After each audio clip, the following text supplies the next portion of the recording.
नमस्कार दोस्तों, स्वागत है अपने YouTube channel top trending GK में। दोस्तों अपन जो प्रीवियस ईयर 2018 में पूछे गए रेलवे ग्रुप डी के मैथ्स प्लस साइंस के न्यूमेरिकल हल कर रहे थे, उसमें से अब तक आपके 37 क्वेश्चन पेपर का सॉल्यूशन हो चुका है।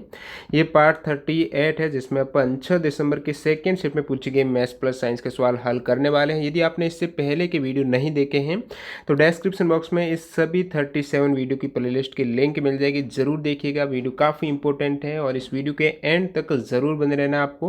तो चलिए यहाँ पे कंटिन्यू करते हैं। वीडियो में आगे बढ़े उससे पहले मैं आपको बता दूं दोस्तों, अभी जो आपके एनटीपीसी का एग्ज़ाम होगा तो यहाँ पर आपको धुरीना एप्लीकेशन पे बहुत ही कम प्राइस पे मिल रही है टेस्ट सीरीज, जो कि स्पेशल प्रीवियस ईयर के एग्जाम पेपर पर आधारित है। डेली 1 न्यू टेस्ट है, मात्र 99 रुपये में आप 35 टेस्ट अटेम्प्ट कर सकते हो। तो डिस्क्रिप्शन बॉक्स में लिंक है, कैसे ज्वाइन करनी है ज़रूर अटेम्प्ट कीजिएगा। और यहाँ पर आपके सामने देखते हैं पहला सवाल। टंकी में दो नल हैं। नल ए टंकी भरने के लिए और नल बी टंकी खाली करने के लिए है। यदि केवल नल ए टंकी को 35 घंटे में भर सकता है तो और नल बी है ये 70 घंटे में पूरी भरी हुई टंकी को खाली कर सकता है, तो आधी खाली टंकी को पूरी तरह भरने में कितने घंटे यहाँ पर लगने वाले हैं। तो दो नल हैं, ए और बी हैं। ए तो यहाँ पर आपकी 35 घंटे में भर सकता है, बी 70 घंटे में खाली कर सकता है। तो सबसे पहले तो आपको एलसीएम लेना है कि देखना है टंकी की क्षमता कितनी है। तो 70 और 35 का एलसीएम 70 आ गया, तो यहाँ पर अपन मान लेते हैं टंकी में 70 लीटर पानी आ सकता है। तो ए ये 35 घंटा में भर सकता है, तो 70 लीटर पानी इसमें आता है। 35 घंटा में भर सकता है तो 1 घंटे में ये 2 लीटर भरेगा। 70 में 35 का भाग दिया, ये 70 लीटर पानी आता है, 70 घंटे में खाली करता है, तो 1 घंटे में 1 लीटर ये खाली करेगा। और यहाँ पर आधी खाली टंकी को पूरी तरह से भरना है। तो आधी तो भरी हुई टंकी, आधी खाली का मतलब आधी भरी हुई, तो आपको भरना कितना है, 35 लीटर तो भरना है। और ये 1 घंटे में कितना भर पा रहे हैं, दोनों जब साथ में काम कर रहे होते हैं तो ये 2 लीटर भरता है, ये 1 लीटर खाली करता है। तो ओवरऑल 1 घंटे में 1 लीटर ही भरा गया यहाँ पर। और आपको 35 लीटर भरना है, तो यहाँ पर डायरेक्टली 35 घंटे तो लगने वाले हैं। ऑप्शन ए करेक्ट हो जाएगा। अगला सवाल यहाँ पर 3/8 और उससे छोटी अन्य संख्या के बीच का अंतर 1/5 है। तो 3/8 है, अंतर यहाँ पर प्लस में आ रहा, पॉजिटिव आ रहा है, तो मतलब माइनस करना है छोटी संख्या से।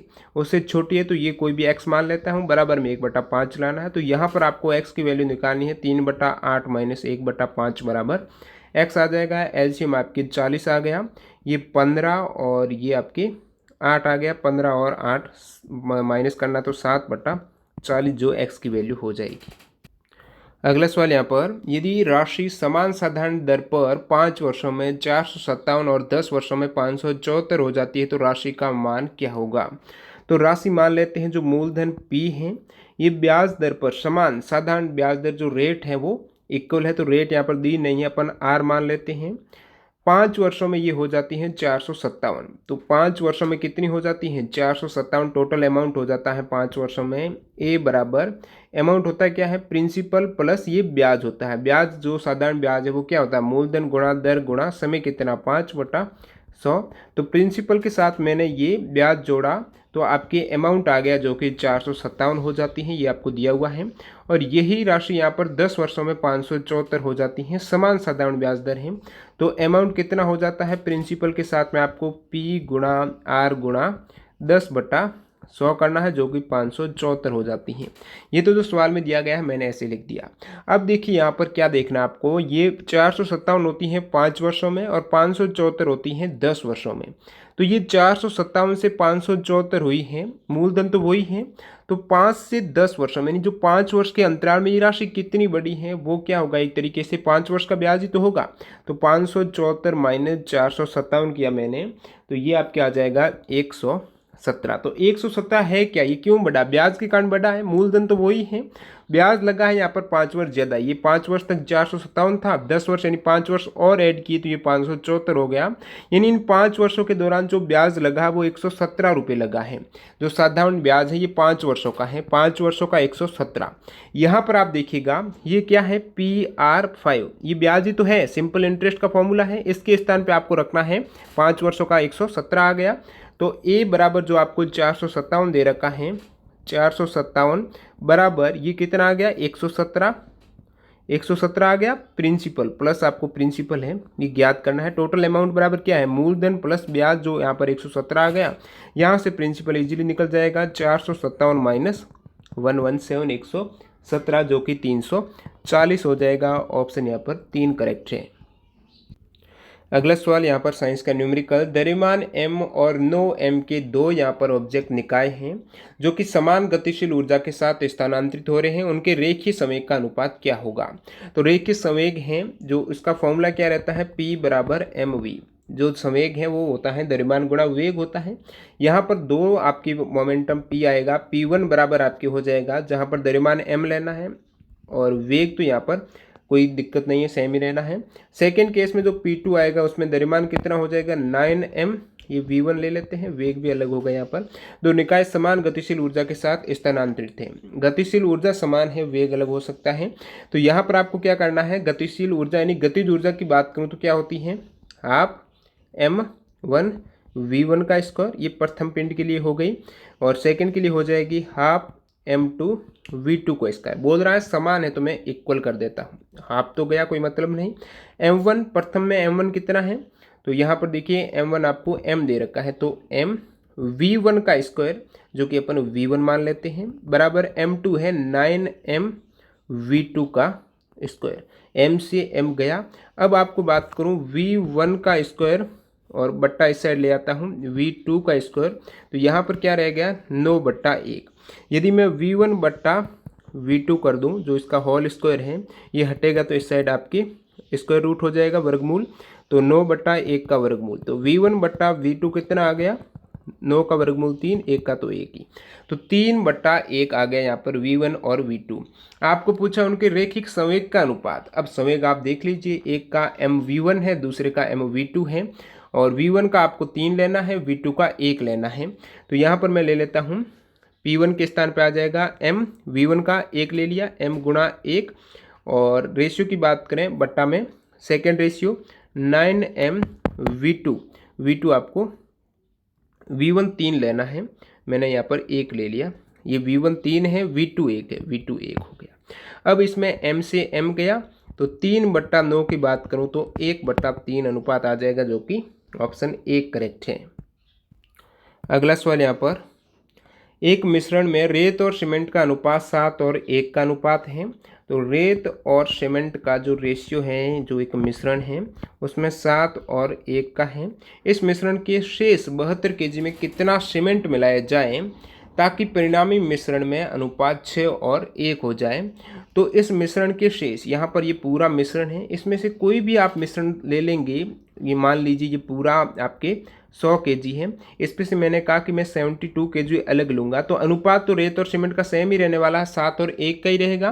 तो 72 kg मैंने मिश्रण जो शेष ले लिया है उसमें कितना सीमेंट मिलाए। शुरुआत की बात करूँ मैं 72 kg ये टोटल लिया है, तो इसका रेशियो तो सेम ही रहने वाला 7 और 1 का, यानी टोटल कितना हो गया, टोटल यहाँ पर बोल रहा है 72 kg, लेकिन अनुपात के अकॉर्डिंग देखूँ तो रेत 7 है, सीमेंट 1 है, यानी टोटल 8 है। ये सवाल बोल रहा है 72 है, तो 7 जो रेत है वो कितनी है, 8 यदि 72 है तो 1 कितने का हो जाएगा, 1 हो जाएगा 9 के इक्वल। तो सीमेंट आपकी रेत कितनी इसमें 72 kg में 7 है, 1 9 के इक्वल है, तो ये हो जाएगा आपकी सीमेंट आपकी इस पे यहाँ पर 7 की है ना, तो ये 63 हो जाएगा, और 1 9 के इक्वल है तो ये आपकी 9 हो जाएगा। तो इससे क्या निकला, रेत आपकी आ गई 63 किलोग्राम और सीमेंट आ गई 9 किलोग्राम। ये कैसे आई, जब आपको 72 kg आपने लिया तो अनुपात तो 7 और 1 ही रहा, यानी टोटल 8 है, सवाल 72 बोल रहा है, तो 1 कितने का हो गया, 9 के हो गया, तो 7 और 9 का गुणा करेंगे तो 63 kg आपकी रेत आ गई और 9 kg आपके यहाँ पर सीमेंट आ गया 72 kg में।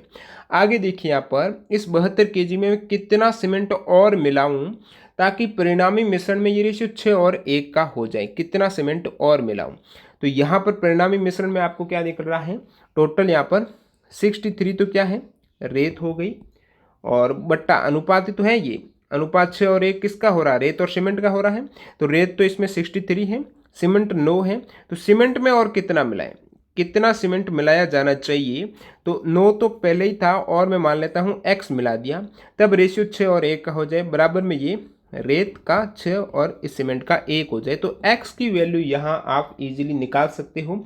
जब आप क्रॉस मल्टीप्लाई इसको करेंगे तो आपके x 6x बराबर आ जाएगा, यहाँ पर 9 है तो x बराबर 9/6 आ जाएगा, 9/6 यानी 3/2 आप करेंगे तो 1.5 kg आ गई। जो आपने x है माना है यानी सीमेंट मिलाई है वो 1.5 kg है, 1.5 kg ऑप्शन 2 करेक्ट हो जाएगा।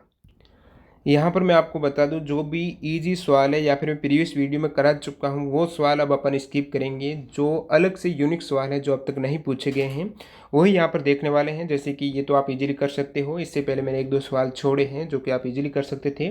तो 72 किलोमीटर प्रति घंटा की चाल को 9 मीटर पर सेकेंड में आपको सिंपली बड़े को छोटे में करना है तो 5/18 से गुणा करना होगा 72 को, जो कि आ जाएगा ये 4 और 5 का गुणा 20 मीटर पर सेकेंड। अब देखिए ये सवाल लगभग मैंने जो भी प्रीवियस वीडियो कराए हैं तो ये ऐसा सवाल पहली बार पूछे गए सेट में। आपको एक प्रश्न में और 2 समीकरण दिए हैं, प्रश्न का उत्तर देने के लिए कौन सा समीकरण पर्याप्त है ये ज्ञात कीजिए। तो यहाँ पर कुछ मैट्रिक्स फॉर्म में जो हिंदी में बोले तो आव्यूह, जो कि आप यदि मैथ्स पढ़ी हैं 11th-12th में तब इस प्रकार के मैट्रिक्स और सारणिक वगैरह आपने देखा होगा। तो यहाँ पर क्या दिए गए हैं, 2 मैट्रिक्स हैं, जेड की वैल्यू निकालनी है। ए बराबर आपको 1 3 2 1, तो 2 ही पंक्ति 2 ही स्तंभ है, 2 × 2 का मैट्रिक्स है। और बी ये ए हो गया और बी बराबर आपको दे रखा है 1 0 0 जेड। यहाँ पर आपको जेड की वैल्यू निकालनी है, कौन से प्राप्त होंगे। वैसे आपको जेड की वैल्यू नहीं निकाले लेकिन समीकरण कौन से प्राप्त होंगे, तो एक तो ये है सेकेंड ए बी बराबर ए। तो ए और सिर्फ इस बी से आपको जेड की वैल्यू नहीं मिलेगी। जब तक आप ए और बी को रिलेट नहीं करेंगे तब तक आप जेड का पता नहीं चलेगा। यदि यहाँ पर सारणिक रहती है तो आप इजीली इसको कैलकुलेट कर सकते हो, अदरवाइज ये मैट्रिक्स बाहर नहीं आता है। तो इसके लिए मैं क्या करता हूँ, ए और बी का गुणा करता हूँ, ए बी। तो इनका गुणा किस प्रकार किया जाता है वो देखिएगा। तो ये अपन बना लेते हैं नया मैट्रिक्स। तो इसमें ये होता है आपके पंक्ति, रो होता है और ये होता है कॉलम। तो यदि मैं ए का बी से गुणा करूंगा तो ए की पंक्ति और बी के कॉलम से गुणा होगा। किस प्रकार होगा, जैसे कि ये आपके प्रथम एलिमेंट है, 1 और 1 का, पहली पंक्ति पहले स्तंभ का। तो इसको मैं इसके साथ गुणा करूंगा बी का, 1 के साथ गुणा कितना हो गया, 1 हो गया। प्लस करेंगे आप पहली पंक्ति दूसरा एलिमेंट ये हो गया, इसका इससे मैं करूंगा सेकेंड एलिमेंट से पहले स्तंभ के जो बी का स्तंभ है, तो 2 का 0 से गुणा 0 हो गया। अब देखिए तो पहला एलिमेंट आ गया। अब इसी प्रकार यहाँ पर इसी सेकेंड एलिमेंट की बात करूँ तो ये पहली पंक्ति में आ रहा है, तो पहली पंक्ति का मैं यहाँ पर करूँगा दूसरे स्तंभ से गुणा, 1 का 0 से गुणा 0 प्लस अब 2 का जेड से गुणा, 2 का जेड से गुणा कितना हो जाएगा, 2 जेड हो जाएगा। ये 2 और जेड हो गया, 2 का जेड से गुणा। नेक्स्ट देखिएगा आप यहाँ पर ये दूसरी पंक्ति, तो दूसरी पंक्ति का मैं पहले स्तंभ से करूँगा अब, तो 3 का 1 से गुणा 3 हो गया, 1 का 0 से गुणा 0 हो गया। सेकेंड यहाँ पे दूसरी पंक्ति का मैं दूसरे स्तंभ से करूँगा, 3 का 0 से गुणा 0 प्लस आपके 1 का जेड से गुणा जेड हो गया। अब यहाँ पर देखिए ये हो गया, ए बी आपको मिल गया यहाँ से। और आपको निकालना क्या है, जेड की वैल्यू निकालनी है। तो दोनों से किस प्रकार निकलेगी वो देखिएगा। ए बी ये इक्वल किसके हैं, ए बी इक्वल है ए के। तो आप देखिए ए कौन सा है, ए है 1 2 3 1 है। अब समान होने का क्या मतलब हुआ, जो ये मैट्रिक्स है ए बी ए के इक्वल है तो बराबर में जो एलिमेंट रहेंगे वो इक्वल है। जैसे कि ये पहला एलिमेंट है तो ये इसके इक्वल है, ये इसके इक्वल है, ये इसके इक्वल है। आप देख पा रहे हो 1 1 3 3 और ये 2 के इक्वल हैं, 0 + जेड यानी जेड 1 के इक्वल है। तो यहाँ से जेड की वैल्यू कितनी आ गई, 1 आ गई। या फिर आपको 2 जेड की वैल्यू 2 है, तो 2 जेड की वैल्यू 2 है तो जेड की वैल्यू कितनी आ गई, 2/2, फिर वो 1 ही आने वाली है। तो जो एलिमेंट समान है ए बी और ए में वो इक्वल रहेंगे, समानता का यही मतलब हो गया। तो इनके लिए आपको दोनों का पता होना चाहिए, ए बी की वैल्यू पता होनी चाहिए मैट्रिक्स में, और सेकंड केस में ए बी बराबर ए यदि आपको पता हो तभी आप रिलेट कर पाएंगे कौन सा एलिमेंट किसके समान है। तो दोनों ही यहाँ पर पर्याप्त, ऑप्शन 2 करेक्ट हो जाएगा। अगला सवाल, एक जो समचतुर्भुज की भुजाएं हैं 16 और 12 सेंटीमीटर हैं। समचतुर्भुज की भुजाओं की लंबाई 16 और 12 सेंटीमीटर है।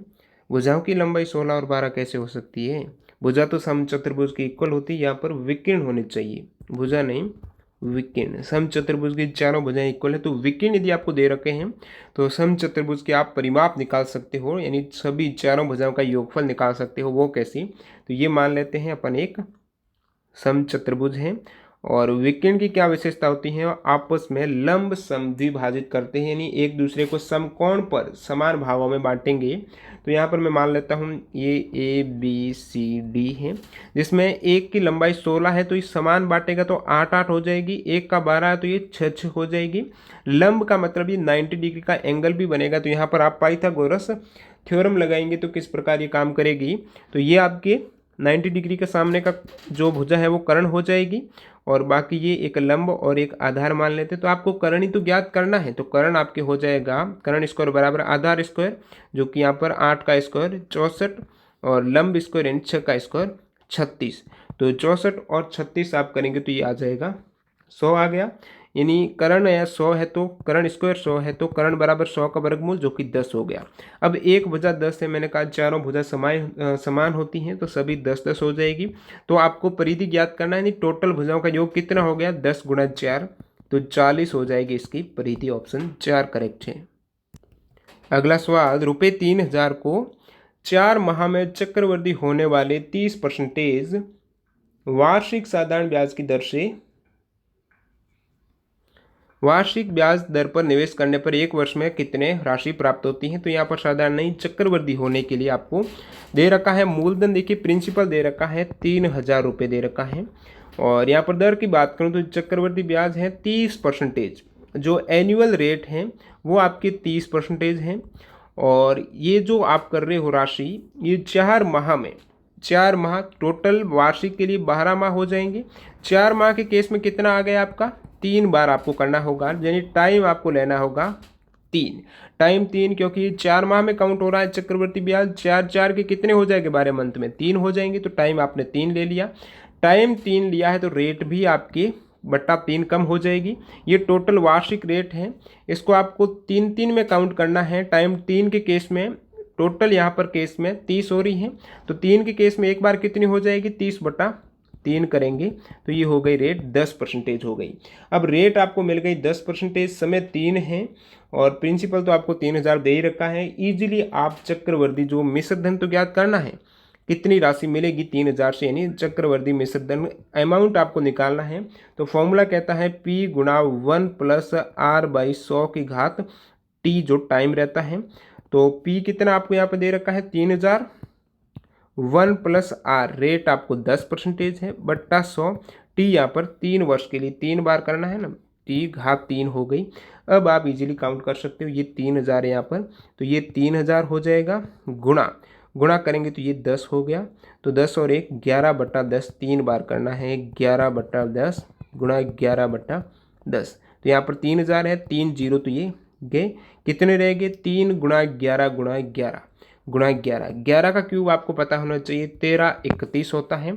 इसको यदि मैं 3 से गुणा करूँगा तो कितना हो जाएगा 3 9 9 3, यानी 3993। ऑप्शन 1 करेक्ट है। अगला सवाल है, इस प्रकार के क्वेश्चन भी मैं 2-3 शिफ्टों में करा चुका हूं, लेकिन फॉर्मूला फिर आपको याद दिला देता हूं। एक ध्वनि स्रोत है 400 हर्ट्ज आवृत्ति, यानी जो उसकी फ्रीक्वेंसी है वो 400 हर्ट्ज है, और 2.5 मीटर तरंग दैर्ध्य, यानी जो लैम्डा है वेवलेंथ है वो 2.5 मीटर है। ध्वनि तरंग की चाल आपको निकालनी है, तो चाल यानी v निकालना है। तो फ्रीक्वेंसी क्या कहती है, फ्रीक्वेंसी कहती है v बटा लैम्डा। फ्रीक्वेंसी बराबर निकालना क्या है, v निकालना है, तो v बराबर हो जाएगा फ्रीक्वेंसी गुणा लैम्डा। तो फ्रीक्वेंसी यहाँ पर 400 दे रखी है, लैम्डा आपको 2.5 यानी 5/2 कर सकता हूँ, ईजी हो जाएगा आपके।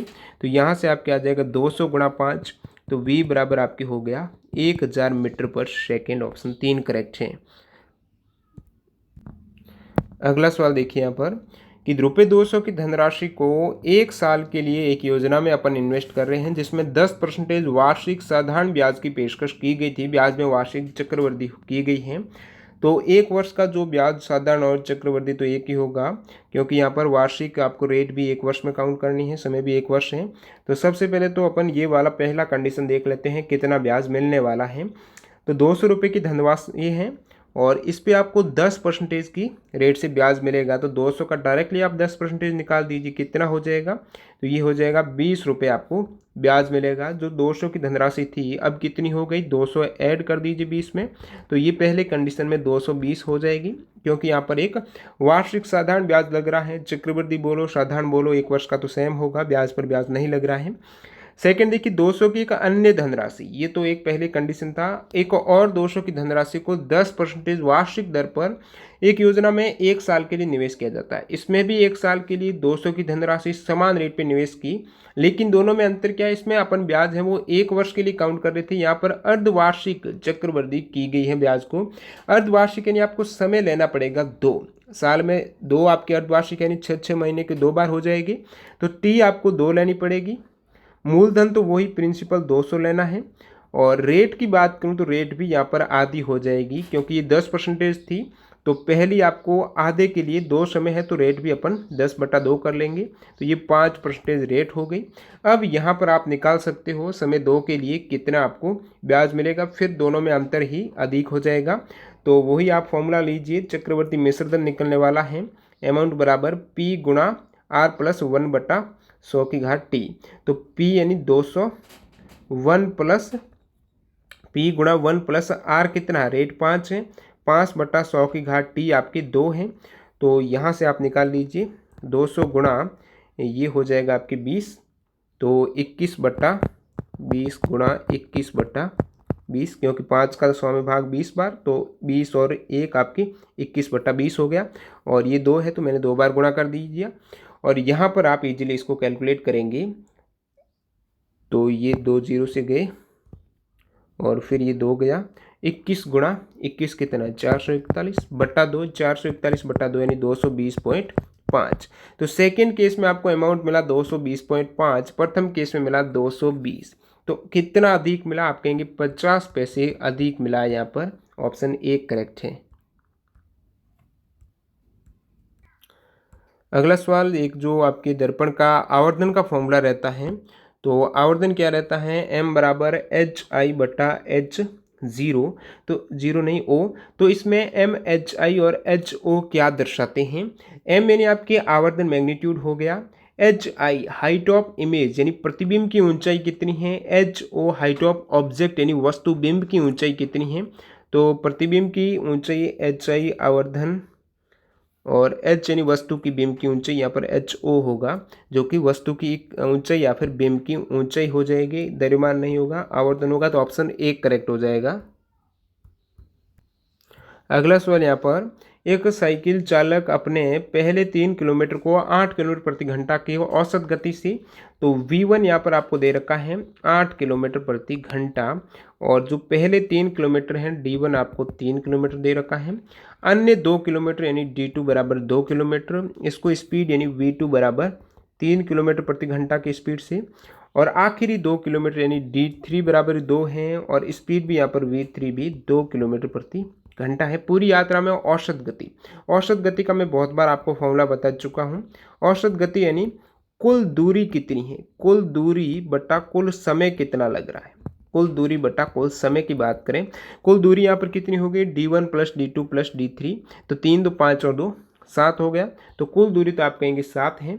कुल समय की बात करें, ये तो स्पीड दे रखा है, समय के लिए क्या होता है, समय होता है दूरी बटा 4, तो इसमें दूरी कितनी है, पहले केस में 3 और 4 है 8, तो समय हो गया 3/8। सेकेंड यहाँ पर आपको प्लस करना है कुल समय में, सेकेंड केस में आपके दूरी बटा 4 यानी 2/3, और थर्ड में भी आप कहिए 2/2।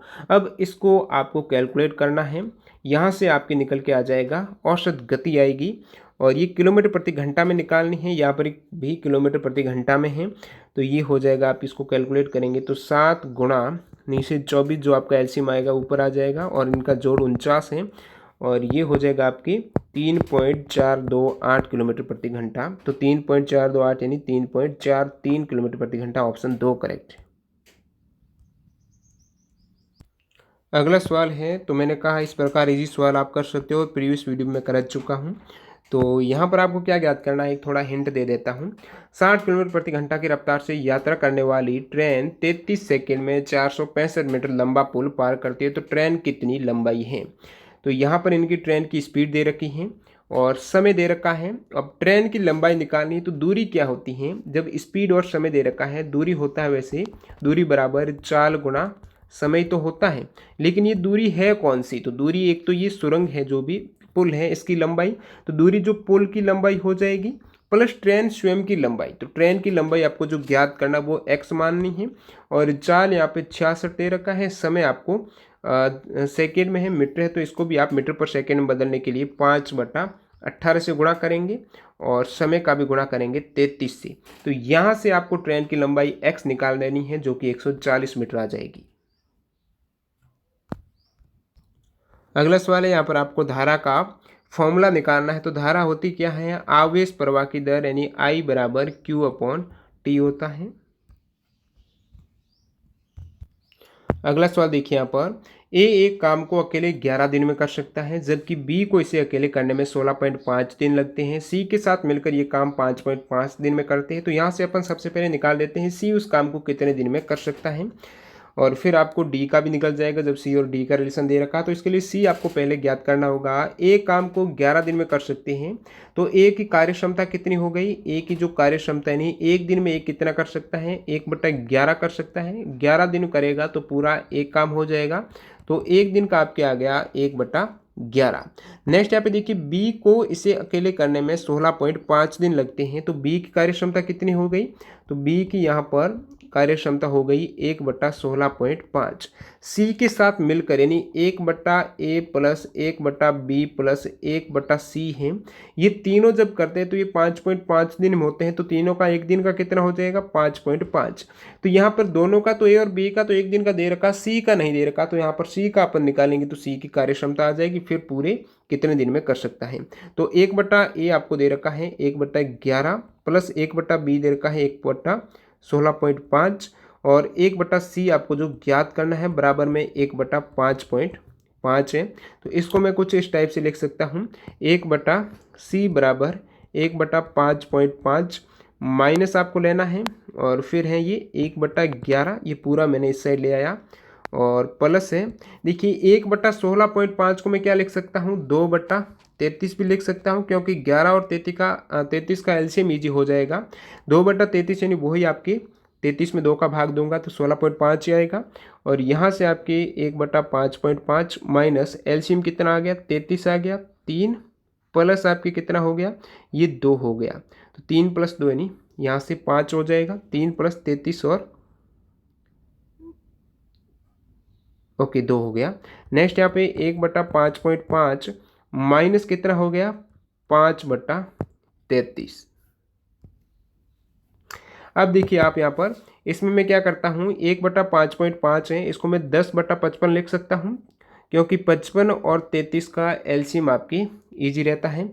तो 55 और 33 में मैं एलसीएम लूँगा तो सबसे पहले मैं इसको 55 और 33 का एलसीएम कितना आ जाएगा, यहाँ से आ जाएगा आपके 110 आ जाएगा, 55 दूनी 110, फिर 110 में 33 का भाग नहीं जाता है पूरा, तो मैं यहाँ पर ले लेता हूँ 1/11, फिर कॉमन ले लेता हूँ तो ये हो जाएगा 10/5 माइनस 5/3 हो जाएगा। फिर आपकी 1/11, इसमें आपके एलसीएम आ गया 15 और ये 30 माइनस ये 25, तो ये हो गया 1/11, 30 और 25 यानी 5/15 हो गया, और या फिर इसको मैं काटूँ तो 1/3 तो 1/33 आ गया, जो 1/C आपको निकालना था वो यहाँ से 1/33 आ गया। जिसको यहाँ पर समझ में नहीं आया तो मैंने क्या किया 10/55 था और 5/33 मेरे को एलसीएम नहीं बैठा, तो मैंने क्या किया यहाँ पर कॉमन ले लिया, 11 तो दोनों में ही भाग जा रहा है 1/11 का, तो ये 10/5 हो गया माइनस 5/3 हो गया, फिर 5 और 3 का आप इजीली एलसीएम लीजिए 15 आ जाएगा, और 5 का यहाँ पर 15 में 3 का 10 से गुणा 30 माइनस 3 का 15 में 5 का 5 से 25, 30 माइनस 25 हो गया 5, 5/15 और बार तो 1/11 था ही, तो 5 का 15 में फिर 3 बार गया, 11 और 3 33, यानी 1/C की वैल्यू आपको 1/33 मिल गई। 1/33 यानी जो C कार्य है वो 33 दिन में कर सकता है। अब C और D मिलकर 22 दिनों में काम कर सकते हैं, C और D मिलकर, तो 1/33 प्लस 1/D बराबर 22 दिन, यानी एक दिन में आपको 1/22 ही तो करना है। यहाँ से 1/D आ जाएगा 1/22 माइनस 1/23, 33, इसका एलसीएम तो 66 हो जाएगा। और ये 3 माइनस 2 हो गया जो 1/66। तो डी कर सकता है, डी की कार्य क्षमता 1/66, यानी पूरा काम करने के लिए इनको 66 दिन लगेंगे। ऑप्शन 4 करेक्ट है। अगला सवाल है, इस टाइप से सवाल जो भी आए मैं बहुत बार बता चुका हूँ, आपको वर्गमूल नहीं निकालना। भाग विधि से यदि आप करेंगे तो काफ़ी समय लग जाएगा, तो आपको डायरेक्टली किस प्रकार से करना, जो भी आपको पता है वर्गमूल वो देखिएगा। जैसे कि यहाँ पर दे रखा है 46,232, तो एक बार तो ये मैं ऐसे ही बता रहा हूँ, बाकी यहाँ पर डायरेक्टली आप इसको टिक कर सकते हो। वो कैसे, देखिए आप किसी का भी वर्गमूल करो, इकाई अंक कभी 2 नहीं आएगा। जैसे कि मैं 1 की बात करूँ, जो भी आप लेंगे तो पीछे वाला इकाई का तो स्कोर करेंगे, तो 1 का स्कोर 1 होता है, 2 नहीं आएगा, 2 आएगा पीछे वाला, तो यहाँ पर इकाई अंक 4 आ जाएगा, 3 आएगा तो 9 आ जाएगा, 4 आ जाएगा तो ये 16, 6 आ जाएगा, 5 तो 25 आ जाएगा, 6 में आपके 36, 6 ही आएगा, 7 में आपके 49 है तो 9 आ जाएगा, 8 में 64 है तो 4 है, 9 में 81 है तो 1 है। कहीं पर भी आपको 2 दिख रहा है तो इकाई डिजिट किसी के स्क्वायर में 2 है ही नहीं, तो ये तो डायरेक्टली कैंसिल है। सेकंड बात करूँ, क्या इकाई डिजिट किसी में 3 है, तो 3 भी नहीं है, तो ये भी नहीं हो सकता। क्या 8 है इकाई डिजिट, 8 भी नहीं है, तो ये भी नहीं हो सकता। 5 तो बिल्कुल है। तो इस प्रकार आप डायरेक्टली टिक कर सकते हो बिना किसी टाइम वेस्ट किए हुए। बाकी यहाँ पर मैं बात करूँ, आपको जो भी आपको पास वाली वैल्यू पता होती है, जैसे कि यहाँ पर 46,232 है, ये किसके लगभग पास में है, 46,000 है तो 21 का स्क्वायर करता हूँ तो आपको मिलता है 441, 210 का करता हूँ तो यहाँ पर 00, 44,000 हो जाएगा। और फिर मैं 22 के स्क्वायर की बात करूँ तो ये हो जाएगा आपकी 220 का, तो 48,400 हो जाएगा। 44,100, 48,400 ये इनके बीच में है। तो इस टाइप से आप निकाल सकते हो, जहाँ पर यदि इकाई की वैल्यू मिल जाती है तो उसके अकॉर्डिंग देखिए 21 और ये 22 के 20 में है, तो 21 और 22 के 20 में क्या आपको वर्गमूल परिमेय मिल जाएगा, परिमेय नहीं मिलेगा, पूरा का पूरा नहीं जाएगा, तो परिमेय कहाँ से हो गया। तो इस प्रकार आप अप्रॉक्स देखिएगा, जैसा कि ये 114,448 है, तो यहाँ पर मैं 12 के स्कोर की बात करूँ तो 144 होता है, तो 120 का स्कोर हो जाएगा 14,400, तो 14,448 होगा ही नहीं, क्योंकि 130 का कितना हो जाएगा, ये 16,900 हो जाएगा। इनके बीच में तो परिमित संख्या आएगी नहीं जिसका पूरा वर्गमूल निकल जाए, तो ये वाला डायरेक्टली करेक्ट हो जाएगा, जैसे कि मैंने पहले ही बताया, जिसके इकाई अंक 8, 3, 2 होता ही नहीं है। अगला सवाल देखिए, यहाँ पर x और y की वर्तमान आयु का रेशियो है 3 और 8 का। ये x y इनका रेशियो 3 और 8 का है। y और z की वर्तमान आयु, तो यहाँ पर अपन z ले लेते हैं, y और ये y हो गया 4, z हो गया 5। 2 वर्ष पहले x और y की आयु का अनुपात 1:3 था। अब देखिए मैं डायरेक्टली पहले तीनों का निकाल लेता हूँ, देखता हूँ ये वाली कंडीशन मैच करती है तो अपन डायरेक्टली जोड़ कर देंगे तीनों का योग। तो यहाँ पर आप x y का दे रखा, y z का दे रखा, तो आप क्या करते हैं, इस प्रकार गुणा ही तो करते हैं, 3 और 4 का गुणा 12, 8 और 4 का गुणा 32, फिर 8 और 5 का गुणा करते हैं अपन 40 हो गया। अब यहाँ पर मैं ये कंडीशन देखूँ, 2 वर्ष पहले, ये तो आपके वर्तमान तीनों का रेशियो इस प्रकार है, 2 वर्ष पहले x और y की आयु का अनुपात 1:3 था। अभी कितना है, x का 12, y का 32। 2 वर्ष पहले x का कितना हो जाएगा, 10 होना चाहिए, y का कितना होना चाहिए, 30 होना चाहिए। क्या इसका अनुपात 1 और 3 आ रहा, बिल्कुल 10 और 30 का 1:3 आ रहा, मतलब ये अपन करेक्ट आयु निकाल रहे हैं यहाँ पर। तो तीनों का योग कर लीजिए, सभी करेक्ट है, तो 12, 32 और 40 योग करेंगे तो ये आ जाएगा 84 वर्ष। अगला सवाल देखिए कि एक दीवार है, इसको ब्रेजेन 12 घंटे में लाल रंग से रंग कर सकता है, तो इसकी पेंटिंग जो ब्रेजेन है वो 12 घंटे में कर सकता है। बलदरी पूरी दीवार की पुताई 21 घंटे में कर सकती है। तो बलदरी यहाँ पर पेंटिंग मिटा रही है, यानी एक तरीके से लीपा पोती कर रही है। तो बलदरी यहाँ पर क्या कर रही है, पूरी दीवार को 21 घंटे में पुताई कर सकती है। तो बलदरी भी, इसको बलदरी को मैं एल कर देता हूँ, ये कर सकती है 21 घंटे में पुताई कर सकती है, यानी ये मिटाने का काम कर रही है एक तरीके से। यदि दीवार की पुताई होने से लेकर उसे लाल रंग से रंगने तक ब्रजेन और बलदरी वैकल्पिक रूप से 1-1 घंटे के लिए, तो ब्रजेन करता है फिर बलदरी करता है, तो ये कितने घंटे में पेंटिंग हो पाएगी, दीवार लाल रंग से रंगने के लिए कितने घंटे लगने वाले हैं। तो सबसे पहले तो 12 और 21 का आप एलसीएम लेंगे तो ये 84 आ जाएगा। अब 84 मान लेते हैं, उस दीवार का टोटल क्षेत्रफल है 84 यूनिट मान लेते हैं। अब देखिए ये बलदरी क्या करता है 12 घंटे में, तो 1 घंटे में कितना यूनिट ये करेगा, 84/12 करूँगा मैं, तो ये हो जाएगा आपकी बलदरी के केस में 7 कर गया। अब 21 ये पुताई कर रहा है, तो 1 घंटे में ये कितनी कर सकता है पुताई, 84/21, यानी ये आपके 84/4 हो जाएगा। अब देखिए बात करें, ये तो पेंटिंग कर रहा है 1 घंटे में 7 यूनिट, ये पुताई कर रहा है यानी पेंटिंग को एक तरीके से मिटा रहा है 1 घंटे में 4 यूनिट।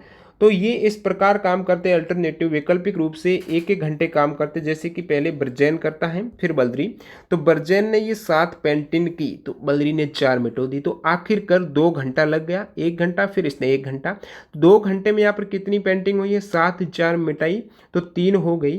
तो 2 घंटे में काम हो रहा है, 2 घंटे में 3 यूनिट काम हो रहा है, आपको चाहिए 84 यूनिट काम। तो आप क्या करेंगे, यहाँ पर 2 घंटे में 3 हो रहा है तो मेरे को कितना चाहिए, 84 चाहिए। तो मैं एक बार क्या करता हूँ, 84 में 3 का भाग देता हूँ, कितना आता है शुरुआत में देखने के लिए। तो ये कुछ 28 आता है। लेकिन यहाँ पर एक समय ऐसा भी आएगा जब बदरी काम नहीं करेगी, डायरेक्टली जो ब्रिजेन है वो 7 यूनिट कर देगा, तो 4 मिटाने का काम नहीं आएगा। तो 28 आ रहा था, मैं एक बार 26 लेता हूँ तो क्या मान निकल के आ रहा है, आप 25 भी लेकर ट्राई कर सकते हो। तो ये कितना, 3 यूनिट काम हो रहा है 2 घंटे में। तो जब मैंने इस प्रकार 26 बार ले लिया तो 26 बार में काम कितना हो जाएगा, इस प्रकार आपने 26 बार काम किया, एक बार में 3 यूनिट हो रहा तो 78 यूनिट काम हो गया। 26 बार, एक बार में 3 यूनिट, एक बार का मतलब 2 घंटे में, 26 बार का मतलब 52 घंटे में, 52 घंटे में कितना, 78 यूनिट हो गया। अब नेक्स्ट आपकी वापस आएंगे ब्रिजेन आएंगे। तो ब्रिजेन ये क्या करता है, 1 घंटे में 7 करता है, 78 हो गया, 84 चाहिए। अब ब्रिजेन का नेक्स्ट और 1 घंटा आएगा, 53वां घंटा, ये 7 कर देगा। अब देखिए 78 और 7 ऐड करेंगे तो कितना आ जाएगा, 80। 78 के साथ मैंने 7 जोड़ा तो ये आ गया 85 यूनिट। तो आपको 85, 7 तो नहीं है क्योंकि 50 84 चाहिए ना, तो 7 नहीं, शेष कितने रह रहे हैं, 6 ही तो रह रहे हैं भाई। 84 में 78 और 6 जोड़ेंगे तो 84 हो रहा है, यानी जो टोटल काम है वो 6/7 होगा। तो टोटल देखिए 52 घंटा तो ये हो गया। नेक्स्ट कितना घंटा लगेगा, प्लस आपके 6/7 घंटा, 52 घंटे में तो 78 हो गया। आपको यहाँ पर कितने यूनिट करने हैं, 6 यूनिट करने हैं। ये 1 घंटे में कितना कर पा रहा है, 7 यूनिट कर पा रहा है। तो 1 घंटे में यानी 7 यूनिट में 1 घंटा लग रहा है, 1 यूनिट में 1/7 घंटा, 6 यूनिट में 6/7 घंटा। तो 52 घंटे तो ये हो गए, प्लस आपके 6/7 घंटा। तो 52 प्लस 6/7 यानी 52 सही 6/7, ऑप्शन 1 करेक्ट है। अगला सवाल यहाँ पर एक द्विघात समीकरण है, इसके 2 रूट आपको दे रखा है, x बराबर 1 सेकेंड, ओके। तो एक तो आपको दे रखा है x बराबर 1/11, सेकेंड आपको x बराबर -1/9। x बराबर 1/11 का क्या मतलब हुआ कि x माइनस 1/11 बराबर कितना होगा, 0। इसी प्रकार इसकी बात करूँ तो x प्लस 1/9 बराबर कितना होगा, 0 होगा।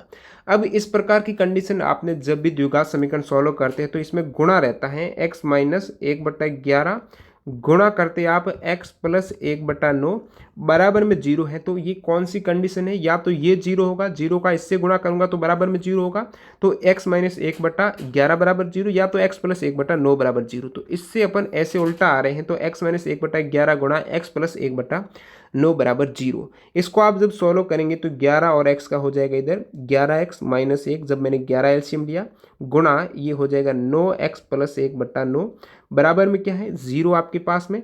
11 और 9 का मैंने गुणा 0 किया, 0/1 ले लेता हूँ, तो ये क्रॉस मल्टीप्लाई होगा, 11 और 9 का गुणा करके 0 करूँगा तो फिर 0 हो गया, इधर क्रॉस मल्टीप्लाई करूँगा तो बराबर में क्या आ जाएगा, मेरे पास 0 आ जाएगा, जो कि है 11x माइनस 1 गुणा 9x प्लस 1 बराबर 0, जो कि ये है 11x माइनस 1 गुणा 9x प्लस 1 बराबर 0। तो दोस्तों यहाँ पर आंसर कुछ इस फॉर्मेट में था। यदि द्विघात समीकरण के रूप में आंसर होता तब आप रूट दिए होते तो कैसे करते, मैं प्रीवियस एक वीडियो में बता भी चुका हूँ आपको। जब आपको 2 रूट दिए होते हैं, आपको द्विघात समीकरण ज्ञात करना होता है, तो आप डायरेक्टली एक्स स्क्वायर कीजिए, माइनस कीजिए, माइनस जो भी रूट है उनका योग कीजिए, सम ऑफ रूट है, गुणा एक्स कीजिए, प्लस आप कीजिए प्रोडक्ट ऑफ रूट यानी गुणा कर दीजिए रूट का, बराबर में 0। यानी आपको क्या करना है, एक्स स्क्वायर माइनस अब दो रूट है, मान लेता हूँ मैं अल्फ़ा और बीटा दो रूट हैं। तो सबसे पहले इनका योग करेंगे, अल्फ़ा प्लस बीटा योग करके गुणा x हो जाएगा, प्लस फिर आप प्रोडक्ट करेंगे, गुणा करेंगे, अल्फ़ा बीटा करेंगे बराबर में 0। तो यहाँ पर दो रूट ये ऐसे आपको यहाँ पर रखने वैल्यू, और डायरेक्टली आप द्विघात समीकरण इससे भी ज्ञात कर सकते हो। यहाँ पर आंसर में ये ऑप्शन इस प्रकार नहीं था, सो ये आपको नहीं करना था। बढ़ते हैं अगले सवाल की ओर। ये सवाल भी काफ़ी इजी है। एक समूह की 5 लघुत्तम संख्याओं का माध्य 19 है, जबकि एकत्रित रूप से समूह की सभी 13 संख्याओं का जो माध्य 21 है। 8 बड़ी संख्याओं का माध्य क्या होगा?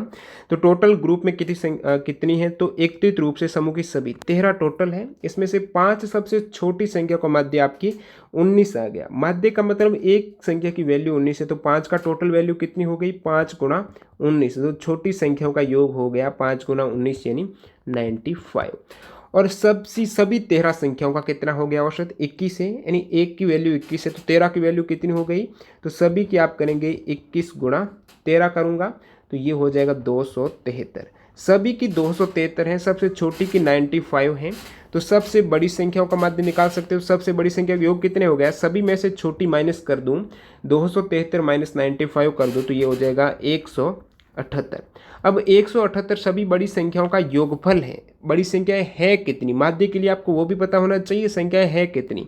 13 सभी हैं, सभी छोटी 5 हैं, तो 13 माइनस 5 करेंगे तो बड़ी संख्या है 8 आ जाएगी। टोटल योग 178 है, तो माध्य के लिए भाग 8 करूंगा, 178 भाग 8, तो 22.25 हो गई एक संख्या की वैल्यू। ऑप्शन 1 करेक्ट है।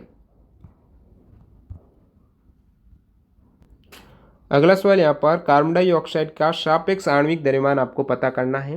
तो CO2 कार्बन का मास कितना हो जाएगा? 12। ऑक्सीजन का 16 होता है, 2 परमाणु है, 16 गुणा 2 32, तो 12 प्लस आपको करना है 32, जो कि 44 U आ जाएगा आणविक द्रव्यमान। अगला सवाल, एक वर्ग है, इनका क्षेत्रफल संख्यात्मक मान है, वो उसके विकीर्ण के संख्यात्मक मान के आधे के बराबर है। तो विकीर्ण और वर्ग का क्षेत्रफल है, इनके मध्य क्या रिलेशन होता है? वैसे वर्ग के क्षेत्रफल की बात करूं तो आप क्या करेंगे? वर्ग का क्षेत्रफल कहेंगे भुजा गुणा भुजा, यानी भुजा का स्क्वायर। लेकिन जब मैं डायगोनल के फॉर्म की बात करूं, विकीर्ण के फॉर्म में वर्ग का क्षेत्रफल क्या होता है? तो वर्ग का जो क्षेत्रफल होता है, विकीर्ण दिया रहता है, भुजा नहीं है, तो 1/2 गुणा विकीर्ण का स्क्वायर करते हैं आप। तो ये वर्ग का क्षेत्रफल हो गया विकीर्ण की फॉर्म में। तो 1/2 गुणा डी स्क्वायर, तो ये जो मान है इसका संख्यात्मक मान मैंने ले लिया 1/2 डी स्क्वायर है। वर्ग के क्षेत्रफल ये हो गया। ये किसके इक्वल है? प्रत्येक विकीर्ण के संख्यात्मक मान के, यानी ये इक्वल है विकीर्ण के संख्यात्मक मान के आधे, यानी संख्यात्मक मान डी है, आधा d/2 हो गया। इसके इक्वल है, तो विकीर्ण का मान क्या है? डी कितना है भाई? यहाँ पे 2 से 2 गया, डी था स्क्वायर, तो ये डी बराबर इस साइड क्या हो गया? 1 आ गया, तो डायरेक्टली डी बराबर 1 कर सकते हो आप। अगला सवाल यहाँ पर, कौन सी संख्या 9 से भाज्य है? तो 9 से भाज्यता का नियम है, जो भी संख्याएं हैं उनके सभी अंकों का योग में यदि 9 का भाग जाता है, तो इनमें अंकों का योग करेंगे तो किसी में 9 का नहीं जाएगा इसको छोड़कर, तो यहाँ पर डायरेक्टली आप 4 कर दीजिए। नेक्स्ट यहाँ पर इस वाले समीकरण को आपको सरल करना है। तो आप क्या कीजिए, सबसे पहले बोर्डमास का नियम कहता है ब्रैकेट हल कीजिए, उसमें भी छोटा कोष्टक 2.7 माइनस 0.7 करेंगे, 2 आ जाएगा। 6 भाग 2, ब्रैकेट में सबसे पहले आप कोष्टक हैं, कोष्टक के बाद आपको बोर्डमास का नियम कहता है भाग हल कीजिए, क्योंकि यहाँ पर ये कोष्टक तो हल हो गया छोटा कोष्टक। अब मंझले कोष्टक में आप देखिए भाग है 6 और 2 के बीच में 4 माइनस, ये इस प्रकार मंझला है, तो भाग कीजिए हल। उसके बाद गुणा, तो इसमें गुणा नहीं है, तो इसमें 6 भाग 2 करेंगे, तो ये हो जाएगा आपके 3। 4 माइनस 3 कितना? 1 हो गया। अब यहाँ पर देखिए ये वाला ब्रैकेट सॉल्व हो गया, 0.25 का 1 से गुणा करूँगा तो वही 0.25 आ जाएगा। इस साइड में क्या है बड़े वाले कोष्टक में? 2 माइनस 0.25 यानी 1.75।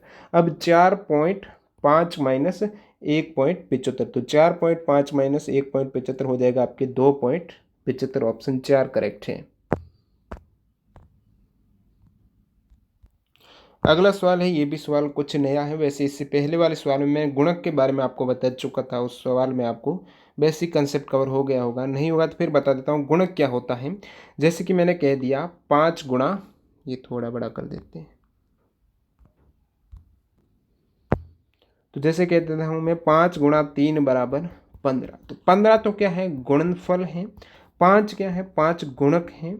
3 क्या है, गुणीय है। फिर मैं 3 गुणा 5 करूँगा तो ये गुणक गुणीय हो जाएगा आपस में। तो 5 गुणा 3 ये गुणक 5 हो गया। तो 5 को मैंने 3 से गुणा किया तो वह संख्या जो दूसरी संख्या से गुणा करने पर आपको गुणनफल मिल जाएगा, वही संख्या आपकी गुणक हो जाएगी। तो इसमें ऐसे कितने गुणक है जो सम संख्या हैं, जैसे कि मैं बता दूं आपको, जो ये 15 था तो 15 के कितने गुणक हो सकते हैं, तो आप कहेंगे 1 गुणा 15, 1 हो गया 15 का गुणा। फिर 3 गुणा 5 हो गया, ये भी 15 का गुणक है। 5 गुणा 3 हो गया। और इस प्रकार ये कितने गुणक हो सकते हैं जो सम संख्या है। तो इसमें तो सम नहीं थी कोई, तो आपको गुणक के लिए यानी उसके गुणनखंड ज्ञात करने पड़ेंगे। तो यहाँ पर गुणनखंड तो आपको ऑलरेडी दे रखे हैं। जब गुणनखंडों की संख्या पूछी जाती है तो आपको क्या करना होता है, कोई भी आपको संख्या दे रखी, टोटल कितने गुणनखंड हैं उनकी संख्या निकालनी है। तो इसमें देखिए 2 की घात 8 आपको सब कुछ दे रखा है मटेरियल, डायरेक्टली आपको अप्लाई ही करना है। 7 की घात 5 है। तो आप क्या करेंगे, यहाँ पर आपको पूछा है सम संख्याएं, कितने गुणक सम संख्याएं हैं। तो मैं यहाँ पर बताऊं एक बार ये कंसेप्ट आपको, जैसे कि 3 की घात 2 है, 5 की घात 3 7, तो 3 आधार हैं वो सभी विषम हैं। जो भी विषम संख्याओं के आधार हैं उसके गुणक भी विषम होंगे। लेकिन यदि विषम संख्या सम से गुणा कर देती है तो वो गुणक सम संख्या होने वाली है। तो इसके लिए सबसे पहले अपन निकाल लेते हैं टोटल गुणक कितने हैं, उसके बाद विषम वाले माइनस कर देंगे, आपको सम मिल जाएंगे। तो टोटल गुणक यानी टोटल गुणनखंडों की संख्या में आप क्या करते हैं, जो भी घात है उसमें 1 ऐड कीजिए। 8 के साथ 1 किया तो 9, 2 के साथ 1 किया तो 3, 5 ये 3 है, 3 के साथ 1 किया तो 4, 5 के साथ 1 किया तो 6। अब आपको इसको गुणा करना है। 9 गुणा 3 गुणा 4 गुणा 6 करूँगा तो ये आ जाएगा 648। तो टोटल जो गुणनखंडों की संख्या आपको मिल गई वो 648 इसके गुणक बनने वाले हैं। इन पूरी संख्या के आपस में गुणा होने वाले भी गुणक, जैसे कि 2 गुणक हो गया, 3 है गुणक, 5 गुणक है, 7 गुणक है, तो सम तो ये एक ही हुआ। फिर यहाँ पे गुणक करूँ, 2 गुणा 3 गुणक है, 2 गुणा 5 भी हैं, 2 गुणा 7 भी हैं, 2 गुणा 3 गुणा 5। तो इस प्रकार आप करेंगे तो टोटल जैसे 648 बन जाएंगे। ये तो टोटल हो गया। इसमें से आपको सम संख्या निकालनी, तो विषम वाले गुणक माइनस कर दीजिए। 100 विषम वाले हैं, केवल विषम के साथ है, तो 2 3 5 है, इसको माइनस करूंगा तो मैं एक ऐड करके ही तो करना है गुणनखंडों की संख्या। 2 का एक ऐड करूंगा 3 हो गया। वैसे मैंने 3 विषम 5 विषम 7 विषम आधार ले रहा हूं मैं। 3 गुणा ये 3 है तो 4 गुणा ये 5 है तो 6, यानी एक ज़्यादा करके अपन कर रहे हैं। तो 4 गुणा 3 गुणा 6 हो जाएगा आपकी ये 72 हो गया। तो विषम वाले टोटल में से मैंने माइनस किया, यानी आपकी 648 में से मैंने 72 माइनस किया तो ये 576 आ जाएंगे। तो सम गुणनखंड जब टोटल में से विषम माइनस किया तो सम आ गए 576। ऑप्शन 3 करेक्ट है। यदि आपको पूछ ले इसमें कितने गुणक विषम संख्या है तो आप डायरेक्टली विषम वाले ही लेंगे, आधार विषम में वो ले लेंगे। तो 2 + 1 करते हुए इस प्रकार 3 गुणा 4 गुणा जो अभी आपने किया है वो विषम वाले 3 गुणा 4 गुणा 6 यानी 72 आ जाएंगे डायरेक्टली। सम पूछ ले तो टोटल में से आप विषम माइनस करेंगे, क्योंकि विषम का तो गुणा करेंगे तो विषम ही मिलेगा, लेकिन सम यदि विषम से कर देते हैं तो वो सम हो जाती है। इसलिए अपने टोटल किया फिर विषम माइनस किया। बढ़ते हैं अगले सवाल की ओर।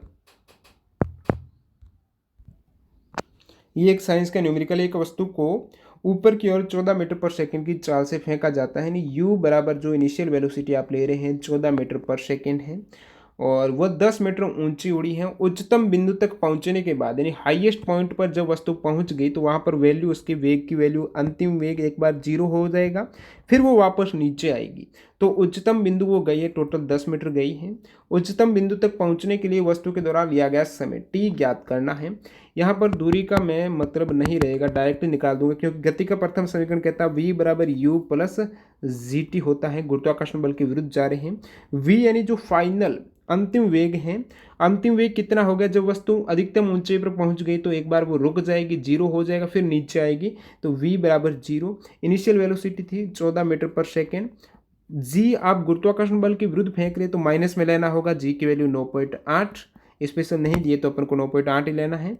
अब t की बात करें तो जो ज्ञात करना है आपको t, तो यहाँ से आपकी t कितना आ जाएगा 9.8, t बराबर 14। तो t बराबर हो जाएगा 14 भाग 9.8।